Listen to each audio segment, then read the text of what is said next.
Bom, estou aqui com nosso amigo e assessor Leão Freire. Tudo bom, Leão? Tudo, minha amiga. Para conversar um pouquinho contigo, como foi que iniciou a tua história com o cavalo? Bom, Lele, na verdade eu sou filho de pais sertanejo, né? Meu pai sempre me levava nos finais de semana para a fazenda da minha avó, para o sítio da minha avó, só que lá tinha animais, claro, de estimação, pets, cachorro, gato, cabrito, carneiro. Só que a gente sempre teve uma criação muito simples, né? Meu pai teve origem no campo, minha mãe também tem de pais que são agricultores e talvez isso não... Eles viraram urbanos, 100% urbanos, minha mãe professora, meu pai advogado.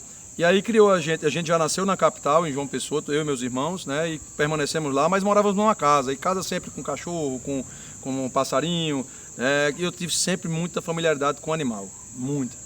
E daí nós fomos, quando eu tinha uns 12, 13 anos, a gente foi morar em Brasília. E morando em Brasília, eu lembro que eu comprava, todo mundo tinha revista, almanac, essas coisas, e eu comprava Globo Rural.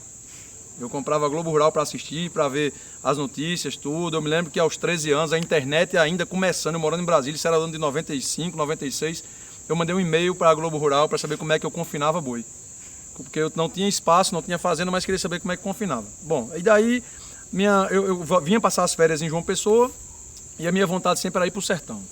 Eu queria ir para o sertão, para a fazenda do meu tio. Tem um tio que é responsável por muito da minha paixão com cavalo, que chama tio Marlos. E eu ia para a fazenda do tio Marlos, passava 30 dias lá. E só queria voltar quando ia de volta para Brasília. E aí, quando eu assisti o canal Rural, lá em Brasília, tudo, eu dizia, pai, a gente tem que ter uma fazenda no Goiás. A gente tinha que ter uma fazenda no Goiás. E ali já tinha o meu sonho de ser veterinário. Eu já queria ser veterinário. O meu sonho era ser veterinário. Meu pai dizia, eu já saí do mato para vencer na vida, você vai voltar para o mato. E aí, só que era muito latente aquilo em mim, eu era muito apaixonado por isso, né? E aí, quando meu pai disse uma vez, eu morava em Brasília, meu pai disse, bom, troquei a casa da gente numa fazenda. E aí eu fui e disse, pai, eu não moro mais em Brasília. Eu vou embora para João Pessoa e eu quero morar na fazenda. E aí, você tá doido, você tem que estudar e tal. E a gente acabou voltando todo mundo, eu insisti muito, causei uma revolução lá em casa. E a gente voltou para João Pessoa, né? E a partir daí eu passei aí regularmente, nesse ano era 97, né? Então há 27 anos atrás, foi final do ano 97, 98, então são 26 anos ininterruptos de todo final de semana a gente ir para a fazenda. Então chegando lá, eu já tinha o conhecimento de cavalo e de vaca de leite do meu tio Marlos, que ele tinha cavalo comum, cavalo de vaquejada, inclusive o filho dele corria, meu primo, e isso mexia muito comigo. O cavalo quarto de milha era uma grande paixão, eu via aquelas garupas divididas e aquilo para mim dizia, pô, o cavalo da garupa rachada, o cavalo bonito, aquele tal.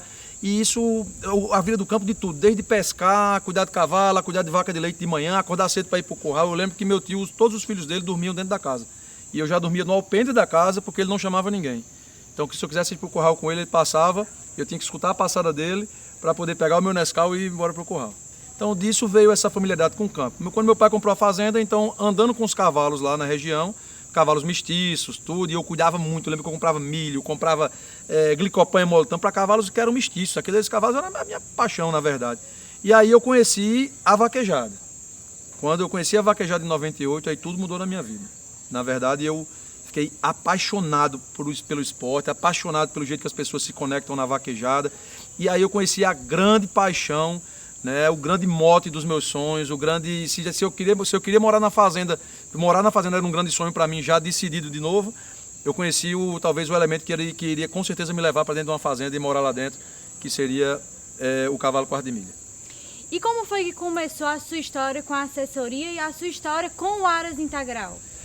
Primeiro meu pai não deixava eu criar cavalo, ele me deu um cavalo e daí eu comecei a negociar cavalo.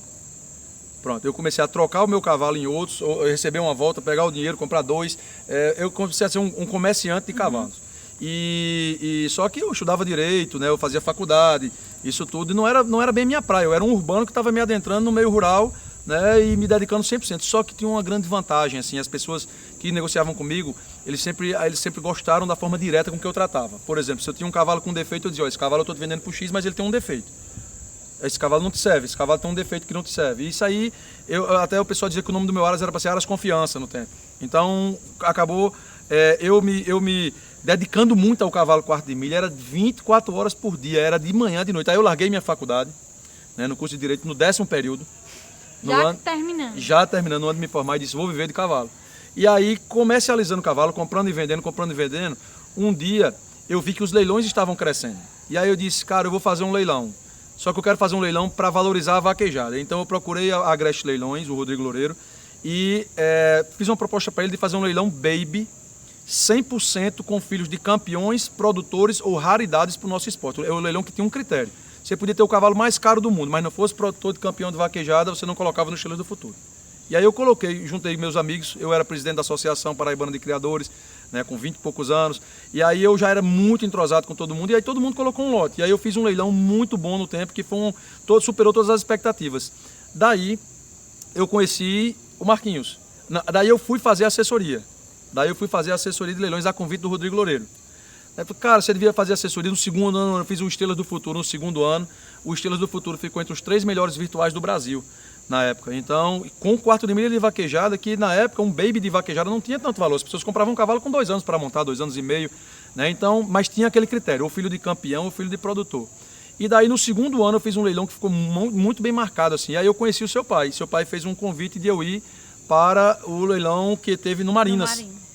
E aí eu vim com minha família, vim com minha esposa, né? E tive a grata surpresa de me tornar ali, abrir meu leque de relacionamento para pessoas que eu não conhecia ainda. Por exemplo, eu não era familiarizado com o Marquinhos, eu conhecia o Marquinhos.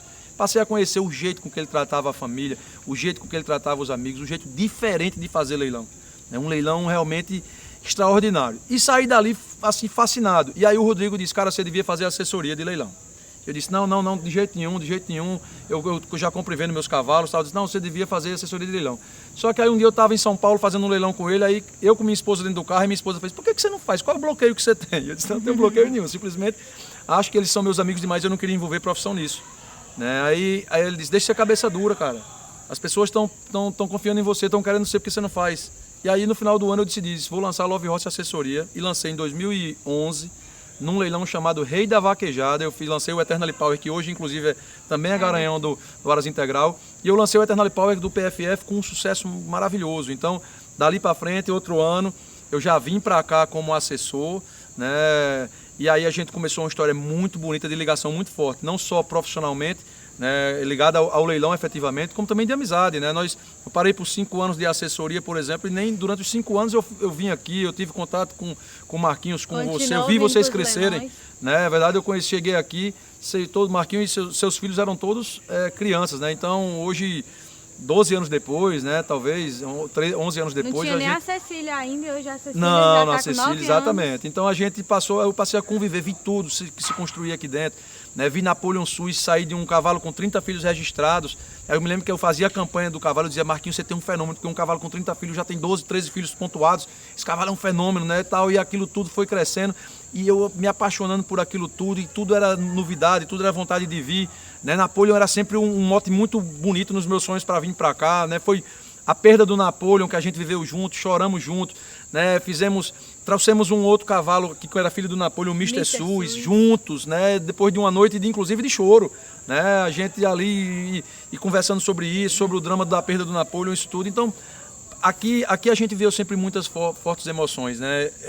Eu profissionalmente, eu tenho que agradecer muito ao Marquinhos pelas oportunidades que ele me deu, e eu procurei ser o profissional que ele sempre esperou de mim, mas eu devo muito a ele pessoalmente, né? Por toda a relação construída em torno do cavalo, os sonhos que a sua família foi capaz de fazer eu realizar, por exemplo, e trabalhar com um cavalo que para mim era Hall da Fama, por exemplo, que se tornou Hall da Fama para mim, para quem ama cavalo como eu amo, que é uma medida além do imaginável, né? Ninguém sabe o limite talvez do meu amor pro cavalo.